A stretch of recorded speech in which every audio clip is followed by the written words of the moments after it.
If A, B, and C are three vectors, then we have to prove that A vector cross B vector cross C vector is equal to A vector dot C vector into B minus A vector dot B vector into C vector. So let's see how we are going to prove the given statement. तो चलिए शुरू करते हैं। तो given statement को prove करने के लिए जो मेन कॉन्सेप्ट हमें रिक्वायर्ड होगा, चलिए पहले उस पे मैं बात कर लेता हूँ। तो थोड़ा आपको ध्यान देना पड़ेगा। मान के चलिए आपके पास कोई भी दो वेक्टर है। ए वेक्टर में बी वेक्टर ले लेता हूं, let this is a B vector, let this is a B vector. एक अनदर वेक्टर मैंने लिया हुआ है सी वेक्टर, और एक हमने सेकंड वेक्टर हमने यहाँ पे लिया हुआ है सी वेक्टर। तो सबसे पहले मैं इसे बी और सी वेक्टर से मार्क कर देता हूँ। Let this is your B vector, this is your B vector and this is your C vector. अब आपने वेक्टर्स में स्टडी किया होगा कि इन केस अगर आप दो वेक्टर का क्रॉस प्रोडक्ट फाइंड आउट करते हैं, तो जो रिजल्टेंट है उसकी डायरेक्शन हमेशा बी वेक्टर और सी वेक्टर की हमेशा परपेंडिकुलर लाई करती है।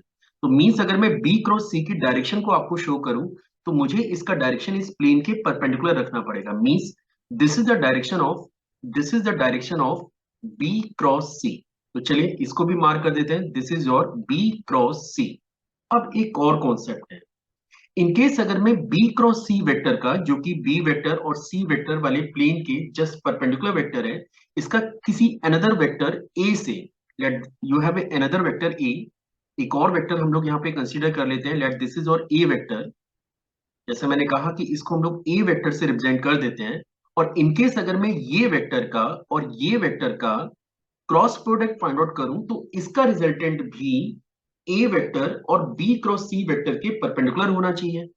अब अगर आप बात करें, तो ये जो बी वेक्टर है ये भी बी क्रॉस सी के परपेंडिकुलर है, और ये जो सी वेक्टर है ये भी बी क्रॉस सी के परपेंडिकुलर है। इट मींस ये जो ए cross B cross C vector है, अगर मैं इसकी डायरेक्शन पे कोई कमेंट करूं, तो इसकी डायरेक्शन, या फिर हम लोग बोले कि ये जो वेक्टर है विच इज और ए क्रॉस बी क्रॉस सी, ये उसी प्लेन के अंदर लाई करेगा जिस प्लेन में आपका बी और सी वेक्टर मौजूद है। यानी कि आप इसे लिख सकते हैं, this is your A cross B cross C. तो देखिए ये मेन कॉन्सेप्ट है। मैं एक बार फिर से आपको समझा देता हूं कि हमने क्या किया है। मेरे पास दो वेक्टर थे, पहला वेक्टर बी था, दूसरा वेक्टर मेरे पास सी था। हमने यहाँ पे क्या किया है, सबसे पहले B cross C find out किया। इनकेस अगर मैं B cross C find out करता हूं, तो इसकी डायरेक्शन बी वेक्टर जिस प्लेन में लाई करता है, सी वेक्टर जिस प्लेन में लाई करता है, उस प्लेन के हमेशा परपेंडिकुलर होगी। तो ये वो वेक्टर है which is your B cross C. In case अगर मैं बी क्रॉस सी वेक्टर का ए वेक्टर से क्रॉस प्रोडक्ट फाइंड आउट करूं, तो अगेन हमें एक ऐसा वेक्टर मिलेगा जिस प्लेन में ए वेक्टर और बी क्रॉस सी वेक्टर लाई करते हैं, उसके ये जस्ट परपेंडिकुलर होना चाहिए। मतलब ये जो वेक्टर है A cross B cross C, which is A cross in bracket that is B cross C, अगर हम इन दो वेक्टरों का क्रॉस प्रोडक्ट निकाल रहे हैं, तो हमें एक ऐसा वेक्टर मिलेगा जो बी क्रॉस सी के भी परपेंडिकुलर होगा और ए वेक्टर के भी परपेंडिकुलर होगा।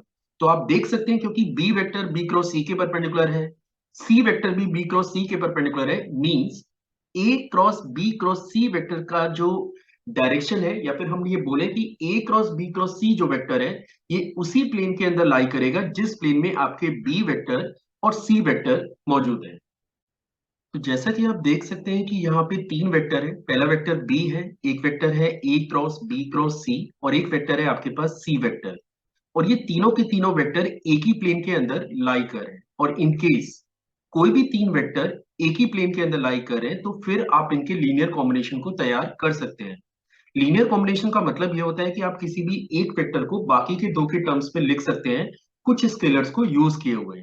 मींस हम लोग ये लिख सकते हैं A cross this is B cross C, ये वेक्टर बराबर होगा lambda times of B vector plus mu times of C vector के।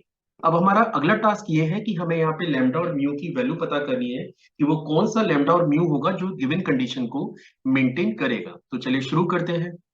इसके लिए मैं एक और काम यहाँ पे कर रहा हूं। मैं इस कंप्लीट एक्सप्रेशन में बोथ साइड ए से डॉट प्रोडक्ट निकालने जा रहा हूं। और इनकेस अगर मैं ए से डॉट प्रोडक्ट फाइंड आउट करूंगा, तो लेफ्ट साइड में हमारे पास बनेगा A dot A cross this is B cross C vector, ये आपका लेफ्ट हैंड पार्ट है। और राइट में आप इसे लिख सकते हैं lambda A dot B, that is lambda A dot B vector plus mu times of A dot C vector के। और जब भी आप इस टाइप के किसी फॉर्मेट में किसी वेक्टर से मल्टीप्लाई करते हैं तो स्केलर को हम लोग सेपरेट करके दोनों वेक्टरों का डॉट प्रोडक्ट निकाल देते हैं। ये भी एक कॉन्सेप्ट है जो आप वेक्टर की स्टार्टिंग में पढ़ सकते हैं। अब ये जो कंप्लीट एक्सप्रेशन है आप इसे रिप्लेस कर सकते हैं जीरो से। उसका रीजन क्या है? एक्चुअली ये तीन वेक्टरों का एसटीपी है। एसटीपी का फुल फॉर्म होता है स्केलर ट्रिपल प्रोडक्ट। और इनकेस अगर आप तीन ऐसे वेक्टरों का स्केलर ट्रिपल प्रोडक्ट निकाल रहे हैं जिनमें दो वेक्टर आइडेंटिकल है तो उस एक्सप्रेशन की वैल्यू हमेशा जीरो आती है। आप चाहे तो अलग से एसटीपी के कॉन्सेप्ट को पढ़ सकते हैं। तो ये जो एक्सप्रेशन है ये आपका जीरो बनेगा। और राइट साइड में हमारे पास है lambda times of A dot B vector, that is A dot B vector plus mu times of A dot C vector की। अच्छा, एक और चीज मैं आपको यहाँ पे बताऊं कि ये जो मैंने अभी कॉन्सेप्ट आपको बताया कि अगर एसटीपी, अगर आप ऐसे तीन वेक्टर का निकाल रहे हैं जिनमें दो वेक्टर आइडेंटिकल है तो उसकी वैल्यू हमेशा जीरो आती है। तो मैं एक रफ आइडिया आपको दे देता हूँ कि वाई इट इज जीरो। देखिए, एसटीपी अगर मान के चलिए मेरे पास तीन नॉन कोप्लेनर वेक्टर है, पहला वेक्टर ए है, दूसरा वेक्टर बी है, तीसरा वेक्टर सी है। और इनकेस अगर ये तीनों के तीनों नॉन कोप्लेनर वेक्टर है और अगर आप इसका एसटीपी निकालें तो इसका ज्योमेट्रिकल इंटरप्रिटेशन ये होता है कि आप उस पैलो पाइप का वॉल्यूम निकालने जा रहे हैं जिसकी एक एज ए वेक्टर से बनी है, दूसरी एज बी वेक्टर से बनी है और तीसरी एज सी वेक्टर से बनी है। और इनकेस अगर मैं इन तीन वेक्टरों में से दो वेक्टर को आइडेंटिकल कर दूं तो पैलोपाइप जनरेट ही नहीं होगा। और इनकेस पैलोपाइप जनरेट नहीं हो रहा है इट मींस उसका वॉल्यूम आपको जीरो मिलेगा। तो यहाँ पे आप देख सकते हैं कि ये मेरे पास एक वेक्टर है ए, ये भी ए वेक्टर है और ये मेरे पास बी क्रॉस सी है। अब क्योंकि ये दोनों वेक्टर आइडेंटिकल है तो फिर हम लोग कमेंट कर सकते हैं कि जो लेफ्ट हैंड वाला एक्सप्रेशन है उसकी वैल्यू आपको जीरो ही मिलने जाएगी। इस एक्सप्रेशन को अगर आप फर्दर सिंप्लीफाई करें तो ये बनेगा lambda A vector dot B vector and this is your minus mu times of A vector dot C vector के। या फिर अपन इसे लिख सकते हैं lambda upon that is A dot C vector and this is equal to minus mu upon that is A vector dot B vector. Fine. अब ये जो रेशियो हमने जनरेट किया है हम इसे एक अनदर कांस्टेंट के से रिप्रेजेंट कर देते हैं। तो यहां से अगर मैं लेमडा और म्यू की वैल्यू के टर्म्स में फाइंड आउट करूं तो आप देख सकते हैं कि लेमडा आपको मिलेगा, lambda is your K into A vector dot C vector.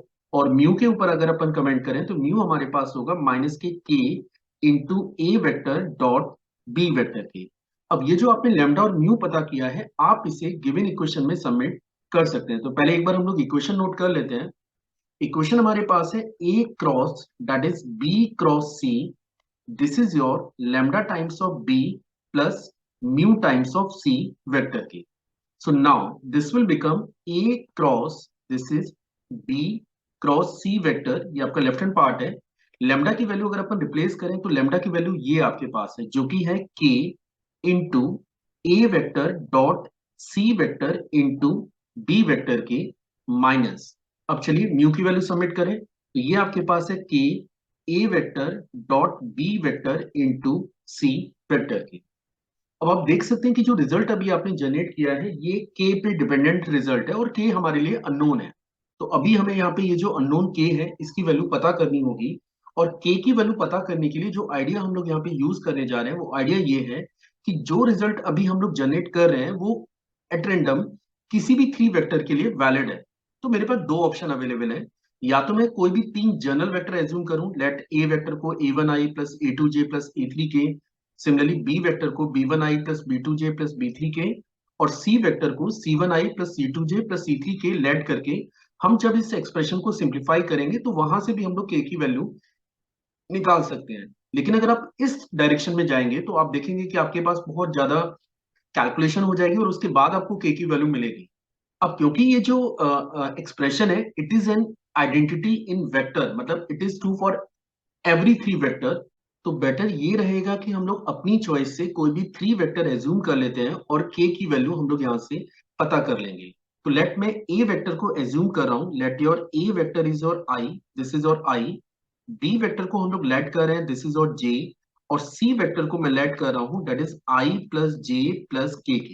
जैसा मैंने कहा कि ये किसी भी थ्री वेक्टर के लिए वैलिड होगा तो इन थ्री वेक्टर्स के लिए भी वैलिड होगा। तो हम लोग क्या करेंगे, लेफ्ट हैंड वाले पार्ट को सिंप्लीफाई करेंगे, राइट हैंड वाले पार्ट को सिंप्लीफाई करेंगे और ये वैल्यू यहाँ पे सबमिट कर देंगे और देखते हैं कि वहां से के की वैल्यू अपने को क्या मिलेगी। तो चलिए सबसे पहले हम लोग लेफ्ट हैंड वाले पार्ट को सिंप्लीफाई करें। इसके लिए सबसे पहले मुझे फाइंड आउट करना होगा बी क्रॉस सी। और इनकेस अगर मैं B cross C find out करूं तो ये बनेगा J cross that is I plus J plus K vector के। अब जैसा कि आप जानते हैं कि क्रॉस प्रोडक्ट में अगर आप तीन वेक्टरों का क्रॉस प्रोडक्ट निकालें, जिसमें एक वेक्टर आपका आई है, दूसरा वेक्टर आपका जे है और तीसरा वेक्टर आपके पास के है, तो ये एक साइक्लिक ऑर्डर को मेंटेन करता है। मींस आई क्रॉस जे के बराबर होगा, जे क्रॉस के आई के बराबर होगा और के क्रॉस आई जे के बराबर होगा। और इनकेस अगर आपने कहीं भी ऑर्डर चेंज किया तो बाहर आपको एक माइनस का साइन पुटअप करना पड़ेगा। जैसे सपोज अगर आप आई क्रॉस जे की जगह जे क्रॉस आई निकालेंगे then it is not equal to K, then it is equal to minus K. तो ओके, अभी हम लोग इस पे काम कर लेते हैं। सबसे पहले है जे क्रॉस आई। तो आप देख सकते हैं कि यहाँ पे आपने ऑर्डर डिस्टर्ब किया है, तो जे क्रॉस आई आपके पास बराबर होगा माइनस के वेक्टर के। इसके बाद अगला है जे क्रॉस जे। और जे क्रॉस जे की अगर मैं बात करूं तो ये आपका नल वेक्टर होगा, क्योंकि किसी भी वेक्टर का अपने आप से जब आप क्रॉस प्रोडक्ट निकालते हैं तो वो वैल्यू हमेशा जीरो के इक्वल होती है। उसके बाद जे क्रॉस के आपको फाइंड आउट करना है, तो आप देख सकते हैं कि जे क्रॉस के ये आपका है आई वेक्टर के। लेकिन जैसा कि आप देख सकते हैं कि लेफ्ट साइड में आपको कैलकुलेट करना है A vector cross B cross C vector. तो आप देख सकते हैं कि ए आपके पास है आई वेक्टर और ये अभी आपने बी क्रॉस सी को फाइंड आउट किया है आई माइनस के वेक्टर के। तो चलिए अब इसको फर्दर सिंप्लीफाई करें। आप देख सकते हैं कि फर्स्ट टर्म आपका बनेगा आई क्रॉस आई, जिसको आप जीरो लिख सकते हैं, और माइनस के आई क्रॉस के। इनकेस अगर आप आई क्रॉस के की बात करें तो अगेन आप चेक कर सकते हैं कि फिर से आपने ऑर्डर चेंज किया है। अगर ये के क्रॉस आई होता तो मैं इसे जे लिख देता, लेकिन यहाँ पे लिखा हुआ है आई क्रॉस के, जिसको आप लिख सकते हैं माइनस जे के। So finally this will become minus into minus J vector, और you can write it that is plus of J vector. तो फाइनली हमने लेफ्ट हैंड वाले पार्ट को सिंप्लीफाई कर लिया। अब हम लोग बात करते हैं राइट हैंड पार्ट के फर्स्ट पार्ट में, which is your K into A dot C into B vector के। तो चलिए ये डाटा यूज करते हैं। ए वेक्टर आपके पास है आई, ए वेक्टर आपके पास है आई, और सी वेक्टर आपके पास है I plus J, that is I plus J, this is I plus J plus K vector के। और इनकेस अगर मैं पहले इन दोनों का डॉट प्रोडक्ट निकालूं तो ए डॉट सी ये आपके पास होगा आई डॉट आई। चलिए पहले लिख लेते हैं I dot, this is I plus J plus के। अगर इसको फर्दर मैं सिंप्लीफाई करूं तो आई डॉट आई ये आपके पास वन बनेगा, आई डॉट जे ये जीरो होगा, और आई डॉट के ये भी आपका जीरो होगा। तो ए डॉट सी की वैल्यू आपको मिल जाती है वन। फिर हम लोग चेक करते हैं कि what is about B vector. B vector आपका है जे, तो ये बनेगा K into A dot C into B vector को आप लिख सकते हैं के। ए डॉट सी की वैल्यू वन है इंटू वन, और यहां पे आपको मल्टीप्लाई करना है जे वेक्टर से। तो फाइनली ये बन गया के टाइम्स ऑफ जे वेक्टर। इसके बाद अभी हम बात करेंगे सेकेंड पार्ट पे, विच इज और K times of A dot B into C, that is K times of A dot B into C vector के।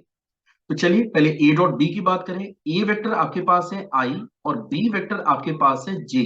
और इनकेस अगर मैं ए डॉट बी कैलकुलेट करूं तो ये वैल्यू मिलेगी जीरो, और जीरो का किसी भी आप वेक्टर से या स्केलर से मल्टीप्लाई करेंगे तो you are getting the again zero. तो राइट साइड में आपको यहाँ पे मिल जाता है जीरो। तो देखिए एक स्टेटमेंट ये है, हम लोग इसे इक्वेशन नंबर 3 लेट कर लेते हैं। एक स्टेटमेंट हमारे पास है ये, इसको हम इक्वेशन नंबर 2 लेट कर लेते हैं। और एक स्टेटमेंट हमारे पास ये है जो कि इक्वेशन नंबर 1 हम लोग इसे लेट कर लेते हैं। और ये सारी की सारी इंफॉर्मेशन मुझे यूज करनी है इस एक्सप्रेशन में। तो चलिए यूज करना शुरू करते हैं।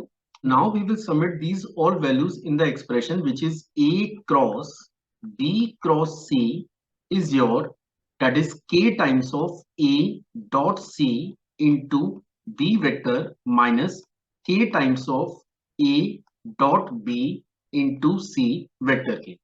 तो आप देख सकते हैं कि अभी अभी आपने इसको सिंप्लीफाई किया है, और ये आपके पास है जे वेक्टर के, यहाँ पे के और a dot C into B. तो आप देख सकते हैं कि ये भी आपका के जे है, तो हम लोग राइट साइड में इसे के जे लिख सकते हैं।